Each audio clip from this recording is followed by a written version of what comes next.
War.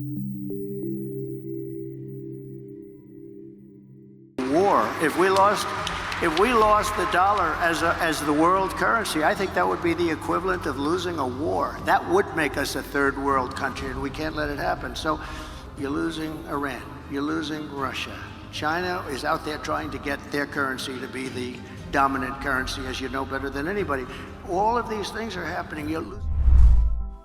In the video that you have just seen, the President-elect of United States of America, Mr. Donald Trump, was equating the decline of dollar as the world currency is equivalent to losing of a war. But have you wondered why he is saying so?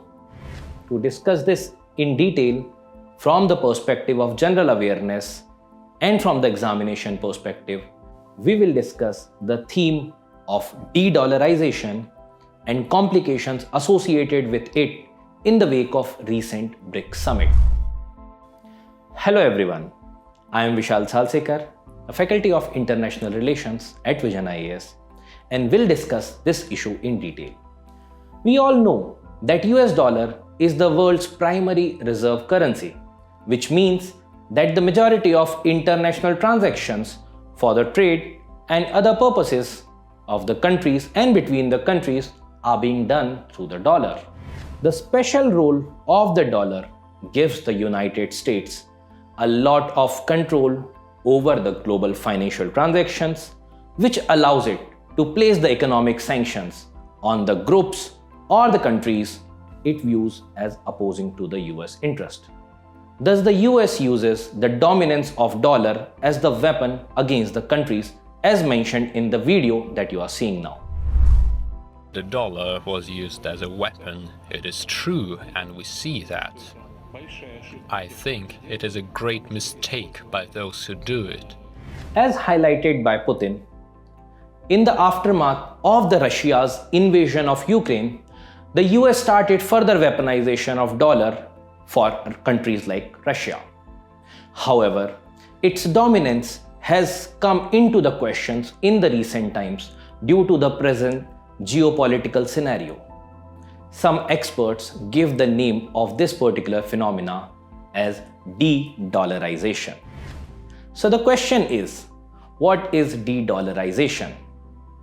In short, the de-dollarization means using of dollar much less in the global trade and the financial deals, lowering the demand for it by the countries, businesses, and the organizations. This would reduce the dollar's dominance in the global market, where the people and companies directly borrow and lend mainly in the dollar. Generally, when the international transactions is being done in the currencies of the countries trading, they are getting converted first into the dollar and then into the respective country's currency. Thus, the US financial institutions here comes into the play during this entire process of trade. But why these days there have been talks about the de-dollarization that is getting further momentum? That is the question of this particular point of time. One such issue associated is the recent BRICS summit, which is the 16th BRICS summit that had held in the Kazan, Russia. So before going further into the discussion, let's understand what is BRICS. BRICS is basically an acronym for the countries like Brazil, Russia, India, China, and South Africa, which represents the countries that are the part of this particular grouping.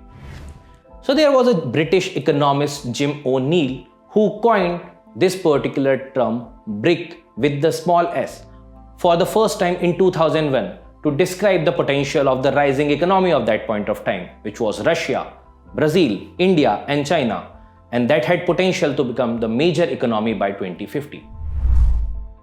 One of the founding values of BRICS is the shared commitment to restructure the global, political, economic, and financial architecture to be fair, balanced, and representative, and resting on the important pillars of multilateralism and the international laws. Thus, the leaders of BRIC, Brazil, Russia, India, and China met in 2006 and formalized this particular grouping. Now, the first meeting was held in 2009 And here, till this point of time, South Africa was not the member. Now, BRIC group became the BRICS by the inclusion of South Africa in 2010, when in the BRICS foreign ministers meeting in New York, September 2010, South Africa was accepted as the permanent member. Now, since then, there have been multiple developments that we are seeing over a period of time that had happened in the BRICS. Now, the most recent one was in the historic summit of 2023, which was held in South Africa. And there, the group was further expanded to include the members like Egypt, Ethiopia, Iran, United Arab Emirates, UAE, and Saudi Arabia. So now the BRICS represents roughly the half of the humanity living on the planet Earth. Now the question comes in front of us that why BRICS group is significant. If we talk about the share of global economy at the end of World War II, roughly 80% of the world GDP was coming from the developed countries, which was mainly the victors in the World War II. However, the economic trajectory then shifted from the major European economies to the global south, which can be correlated with the rise of the BRICS countries. There are multiple significances of the groupings BRICS. The first important significance of BRICS is the economic and the geopolitical significance. Now, BRICS represents roughly 45% of the global population and 1/3 of the global GDP. In 2023, we have seen that the BRICS countries had surpassed the G7 countries in terms of the proportion in the global GDP. Second important aspect is the voice of Global South. Now, the Kazan Declaration, which was the outproduct of the 16th BRICS Summit, was focused on amplifying the voice of Global South Summit, endorsing the initiatives like India-Africa Forum Summit to foster the collaboration between the developing countries. The third important aspect is countervailing the West by being vocal about the multipolar global order that will ensure that there will be multiple poles of significant amount of power in the globe at the same time. Now, as far as the institutional reforms are concerned, at the level of global institutions like United Nations and UNSC in particular, where the BRICS countries are also talking about the reforms. Lastly, the economic cooperation and the currency related aspects, where the BRICS is promoting the economic cooperation and the multilateralism. Now, BRICS countries have initiated the initiatives to reduce their dependency on the US dollar, such as the localized currency trade and the potential creation of a BRICS-wide currency. In the recent Kazan summit, we have seen that Russia has unveiled the symbolic BRICS banknote, stirring a debate over the US dollar dominance. Now, this dollar dominance here comes into the question. Now, it's not for the first time that we are talking about the de-dollarization, which is maybe going or not going, but BRICS leaders have long advocated for de-dollarization in favor of increasing trade among these countries in their local currencies, even the potential common BRIC currency. Now, the recent symbolic display of banknotes further strengthen this particular idea propagated by the BRICS countries.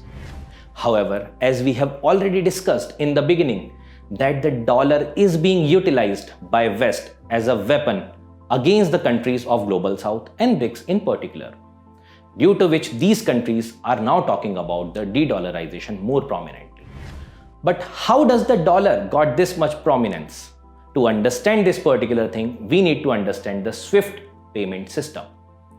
Now, the SWIFT here represents for the Society for Worldwide Interbank Financial Telecommunication, which is a global financial messaging network that enables the financial institutions worldwide to securely exchange the information and the electronic messages about the financial transactions.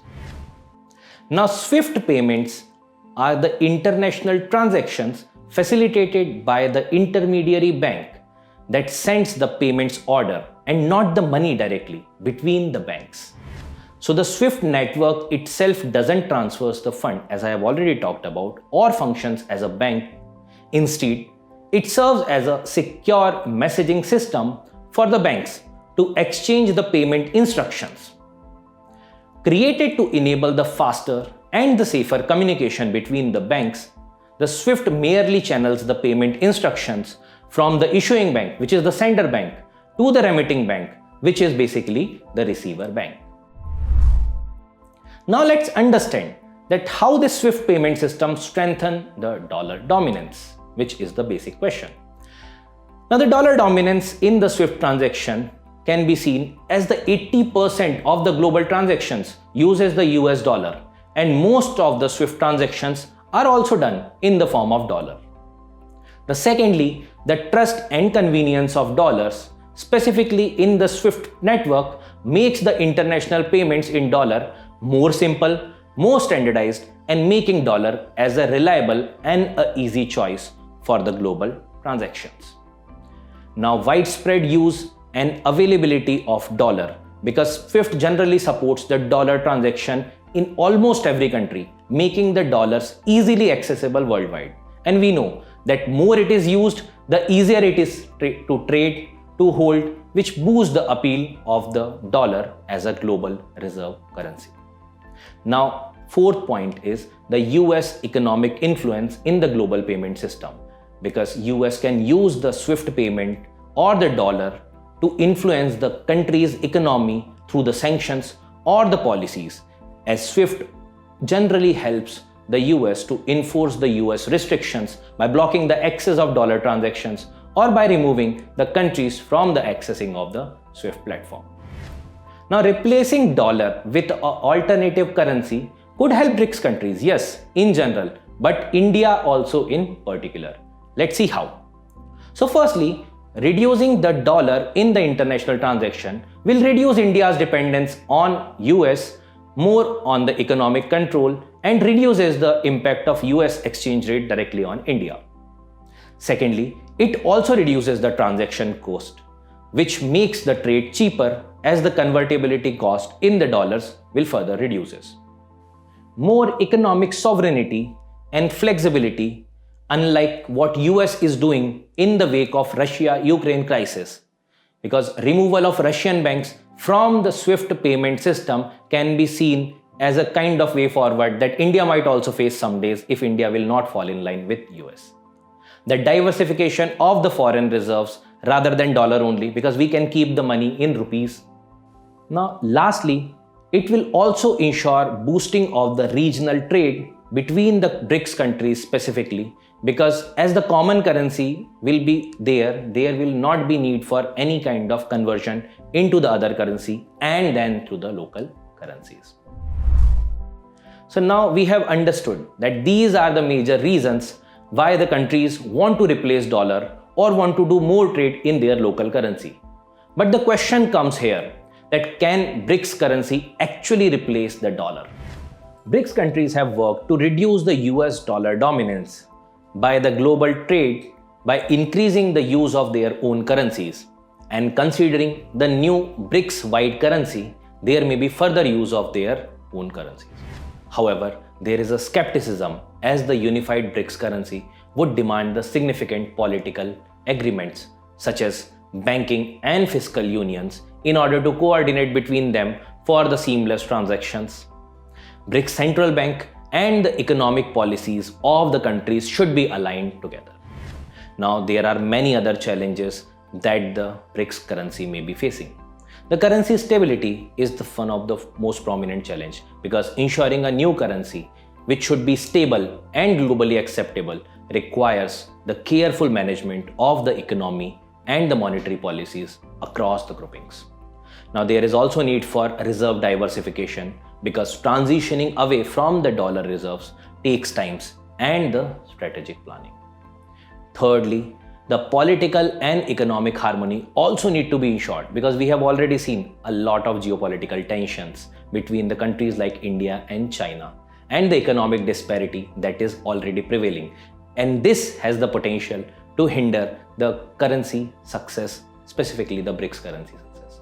Further, with dollars still used in more than 80% of global transactions, many doubts that the BRICS currency would offer the stability and trust needed for the widespread use. The path for the single currency is not the easy one. The European single currency is the prominent example in this particular regard. The journey of euro as the single currency was also not very easy. There were concrete efforts of more than 50 years starting from 1951. The common market for some commodities and later the establishment of European Economic Community in 1957 was the initial steps.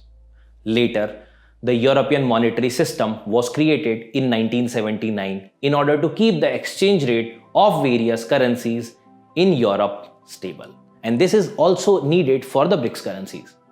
Later, in 1989, all the restrictions on the movement of capital between the member states were also lifted between the countries. The Economic and Monetary Union was established in 1993 and the binding rules were laid down that the signatory state had to fulfill in order to able to introduce the single currency. Since 1999, the euro was launched as a single currency in 11 EU member states, only 11 at that point of time. This shows that in order to take a currency as a common currency, there is the display of currency notes, maybe just kind of symbolic aspect, and that need a lot of negotiations and series of changes that the individual country has to show and the commitment that they have to adhere to. Thus, it is a very long journey. Now, at initial point of time, there is a need for way ahead regarding the common currency by taking one step at a time. This includes certain recent initiatives that the BRICS countries have taken. For example, BRICS Pay, that aims to create a unified digital payment platform that can operate across the different countries within the bloc. This would enable the users to make the payments directly in the local currencies. This would reduce the need for currency conversions and offering a seamless cross-border payment experience between the countries. Now, BRICS Pay could also enhance the trade between the member countries by simplifying the payment processes, making the cross-border commerce more accessible and more attractive for the intra-BRICS countries. Further, the gold-backed stability is also being sought by some proposal, as they are suggesting that the currency backed with gold is important for the stability and the inflation protection. However, this is a speculative stage only. While the idea of de-dollarization is gaining traction and common BRICS currency is in general maybe rising, but the concrete plans and the timelines are still in development. So I hope that whatever we have discussed regarding the de-dollarization, you might have got certain kind of idea with respect to the topic, de-dollarization, its concept, why the dollar is prominent as far as the global economic transactions are concerned, and further, what are the challenges being faced in making sure that there should be a common kind of currency. Now, to discuss such more kind of topics, we will meet in such further discussions and make sure that you take certain kind of gist out of these videos, and we'll meet in such more interactive sessions going forward also. Thank you. Till that time, have a good day.